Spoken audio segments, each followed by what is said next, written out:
Hi guys, welcome back to the channel and welcome back to a brand new episode. As you've probably already seen in the thumbnail and title, we've gone and bought ourselves another crash damaged car. So I'm now in the van and we're going to head up and take a look at it, and you're going to see it for the first time exactly the same as me, because all I've seen is a couple of photos of it when I was bidding on it. So with that being said, we'll get going and we can go and check it out. So this is a BMW 520d M Sport, and this is a category N on the HPI of this one. So as you can see, we've got quite a bit of front end damage on here.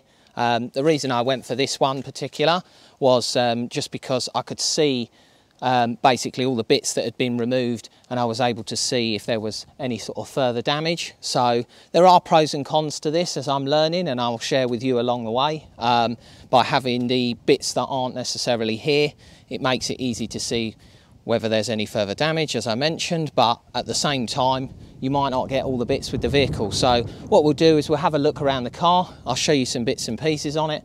We can see if there's anything in the boot, because as I said in the beginning, I'm seeing this car for the first time as you are. So we'll take a look around it and see what's missing, and just have a look over it and see what you think.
So this one has got the cream leather interior inside. It's also got the Harman Kardon stereo system on there.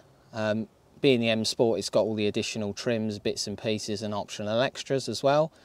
Somebody has actually wrapped all of these bits here as well, as you can see just along there, but it is starting to come off, so what I probably will end up taking that off. Hopefully the trims underneath aren't damaged, but yeah, it's the same sort of in the centre console here, then all round in here. Everything looks to be in pretty good condition in here. I need a couple of floor mats and bits and pieces. Looking at that initially, so got some bits of paper and rubbish to go with it. So that's in here. Let's see if there's anything in the glove box. It doesn't look to be. No, just a bit of paperwork and a trim by the looks of it. So, but yeah, it all looks fairly clean in here. Fairly reasonable condition. Doesn't look like there's any rips or tears in any of the seats or anything. So we'll have a quick look in the back and around the car itself. So I don't think these are the original wheels for this particular one. So if anybody can drop a comment below to say if they think they are, but I think they're off the earlier E60 model, these particular wheels. So let's have a quick look in the back. Yeah, it doesn't look to be any damage or anything in there at all. So we just got to cross our fingers as well and hope that there's some bits in the boot, because that'll help. Let's have a look. So yeah, we have got some bits that have come off the front of the car. Some headlights by the look of it. That one looks perfect condition, that one. That'll bolt straight on. So yeah, looks like we've got headlight, various bits and pieces, trims and stuff like that. So what I will do in a minute, I'll take all of that stuff out the boot and we can have a look through and see what we've got in there. So, and then as you've already seen down the near side already, it's in fairly good condition apart from the damage on the front there. I did notice I seem to have gained a dent in there. I don't recall that being when I bought the car, but hey ho. And also there's a bit of a mark on the bumper there. As you saw with the wheels, they could do with a refurb, but we can look at that. It's got a flat tyre as well, and I think the 2 tyres on the back need replacing anyway, so we can look at sorting those out. So yeah, what I'll do next is I'll just grab this stuff out of the boot and we can go through what's in there, and then we can jump back, have a look at the damage on the front, and see what we need to start looking at getting that sorted. So looking in the boot, we've got ourselves an offside headlight, but it has got, all the front of it is all smashed out of here. Also in the back there, it's all smashed out of. It's got quite a lot of the tabs are broken as well. So some of the modules are missing out of this particular one. So we've got that one there. The near side, obviously it looks like the damage has been more on the near side, looking at the bonnet as well. So that one's all damaged and all missing, but this one has got the modules in it, which is good.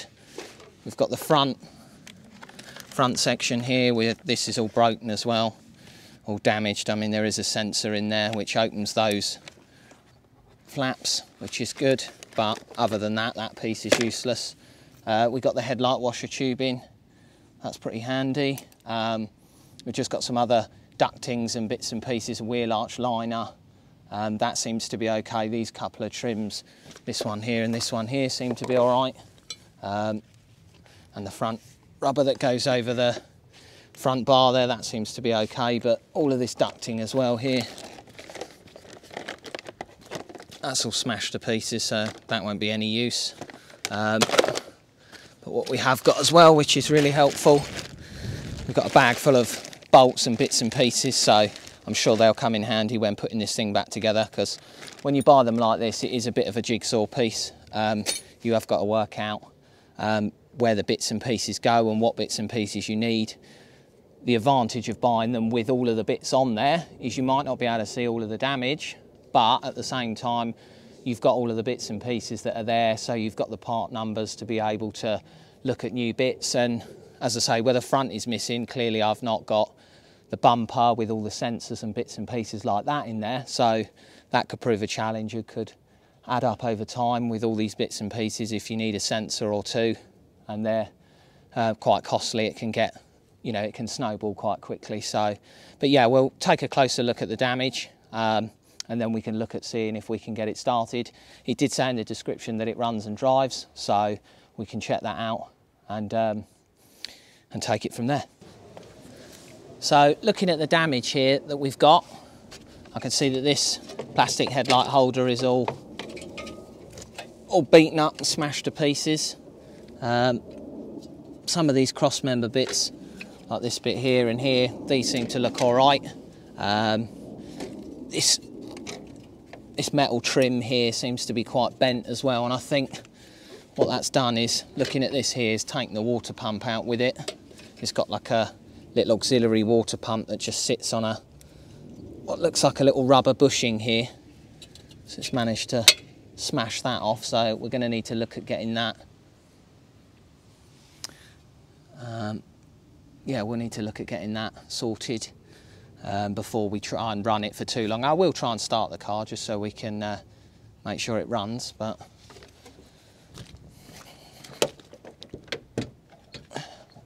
see if we can open that up.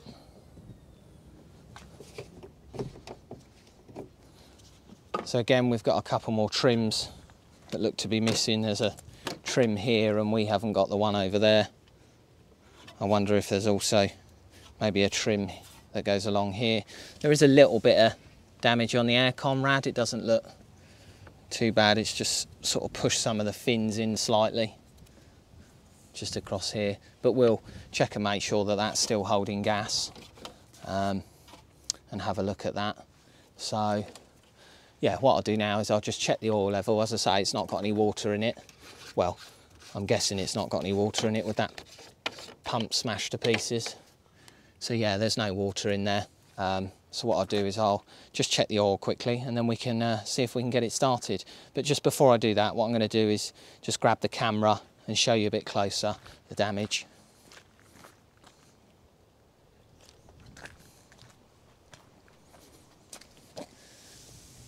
So, as I mentioned earlier, that little water pump that sits there, it's just broken off. This hose up here is just broken off the back of it. I've got this, all of this plastic here that's all broken off. And then the other side here doesn't look to be too bad. There's a little broken tab up here. Looking at that one, it looks as if there's supposed to be one here, but the headlight washer's still in place. Got the ambient air temperature sensor, and these crash cans here, or part of the front crash bar there, look to be okay. But what I'll probably try and do is look to see if I can get a complete sort of front end, or as much of it as possible really. So, but yeah, what I will do as well is maybe just plug that passenger side headlight in and see if any of the bits on that are working, and then that way it just might mean that I can buy one of the headlights without the module. So we'll check the oil and then we'll see if we can start her up.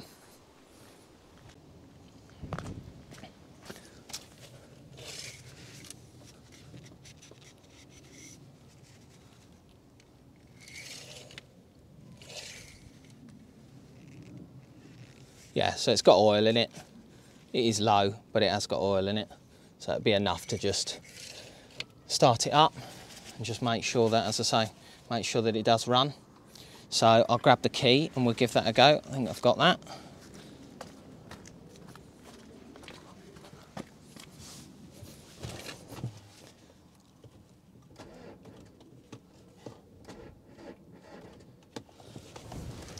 Nope. Got ourselves a flat battery. So I'll just grab the jump pack, put that on.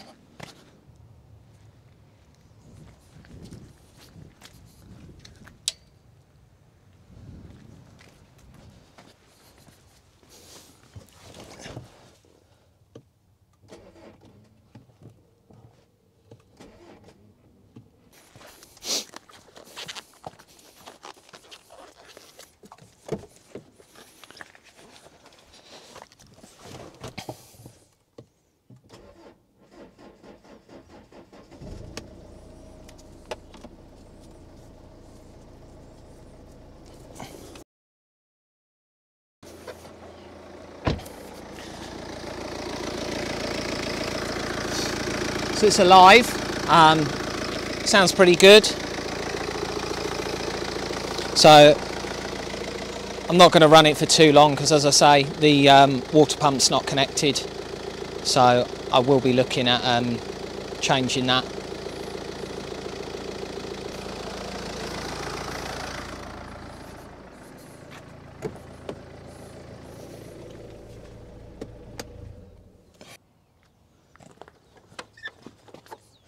So I'm just going to plug this headlight in, as I mentioned earlier, just to see if the modules themselves work.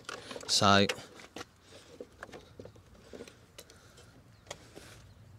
just leave that roughly in place there. I'll just go and pop the ignition on.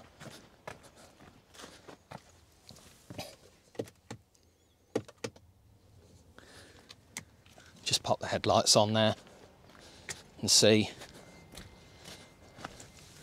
So yeah, we've got the main xenons coming on, which is good. I'm not so sure about the angel lights at the bottom here. I think they've got all daytime running lights. So, but what we'll do next is we'll head back home, park this thing up, jump on the computer, then we can start looking for these bits that we need to try and get this thing back on the road.